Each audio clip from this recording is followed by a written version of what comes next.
தான் இந்திய தேசத்தில் இருக்கிற ஒரு கல்ச்சர். அது கலாச்சாரம் என்னன்னா இப்படி தான் வந்து வீட்டு ப்ரேயர் நடத்தாங்க. வெளிநாட்டில் அமெரிக்கா இந்த ஒரு சில நாடுகள்லாம் வந்து போவாங்க, நல்லா வந்து என்ன பண்ணாங்களா, முதல் சோத்திரம் சொல்லிட்டு எல்லாரும் வாழ்த்துல சொல்லிட்டு நல்லா டின்னர் சாப்பிடுவாங்க. சாப்பிட்டு அவங்க என்ன பண்ணாங்க, வரும்போது ஜபம் முடிச்சுட்டு வருவாங்க. அது மாதிரி ஜபம்லாம் நம்ம பண்ணோம்னா நம்மளுக்கு என்ன சொல்லுவாங்க, நம்ம கிராமத்தில் இருக்கிற நம்ம கிராமத்தை சொல்லுங்க, வீட்டு ப்ரேயர்னா எங்கே போகிறீங்கன்னு சொல்லுவாங்க, என்ன சொல்லுவாங்க?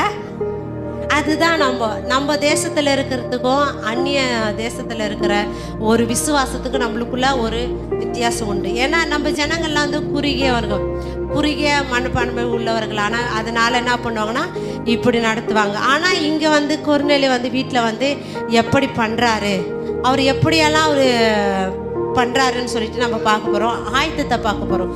கொர்நேலியோடைய 100க்கு அதிபதியாக ஒரு மனுஷன் அவன் குடும்பத்தையே பக்தி உள்ளவனா நடத்தினா, 2வது சாட்சி பெற்றான், 3வது ஆயத்தப்படுத்துகிறான்.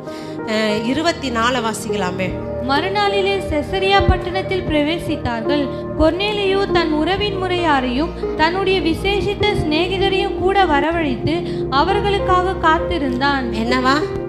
தன் உறவினர் நம்ம கூப்பிட்டா வராங்களா நம்ம ஜனங்க, எங்கள் வீட்டில் ஜப கூட்டம் வச்சிருக்கிறோம் வாங்கன்னு சொன்னா, ஐயோ நாங்கள் வரல அப்படின்னு சொல்லிடுறாங்க. ஆனால் கொர்நேலி கூப்பிட்டு உடனே என்ன பண்ணாங்க, தன் உறவினர்கள் எல்லாரும் வந்து வராங்க. அப்புறம் இன்னொருத்தர் யார் வருது வாசிங்க. மறுநாளிலே செசரியா பட்டணத்தில் இல்லை, அந்த 24 வாசிங்க.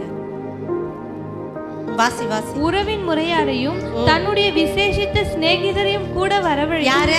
தன் விசேஷித்த சிநேகிதரையும் வரவழைக்கிறார்.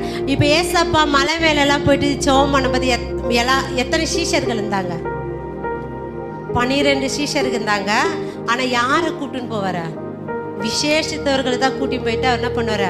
தனித்து ஜெபம் பண்ண. அதே போல கொர்நேலி என்ன பண்றாரு, விசேஷித்த சிநேகிதர்களை கூப்பிட்டு கொண்டு வந்து என்ன பண்றாரு, காத்திருக்கிறாரு. ஹல்லேலூயா. இன்னைக்கு எத்தனை பேர் வந்து தேவ சமூகத்துல வந்து முன்னாடி வந்து காத்திருக்கிறோம். அதுதான் கொர்நேலி இருக்கிற பயபக்தி. அதனால தான் கொர்நேலி புறஜாதியா இருந்தாலும் வேதத்துல பேசப்படுகிற, வேற எங்கேயும் பேசியிருக்க மாட்டாங்க. கொர்நேலியுடையது இந்த ஒரே இதில் வந்து தான் பேசியிருக்கிறாங்க. ஆனா வந்து என்ன பண்றாரு, அவரு காத்திருக்கிறாரு. எல்லா காரியத்துக்கும் வந்து கொர்நேலிக்கிட்ட இருக்குது வந்து அந்த காத்திருக்கிற இருதயம்.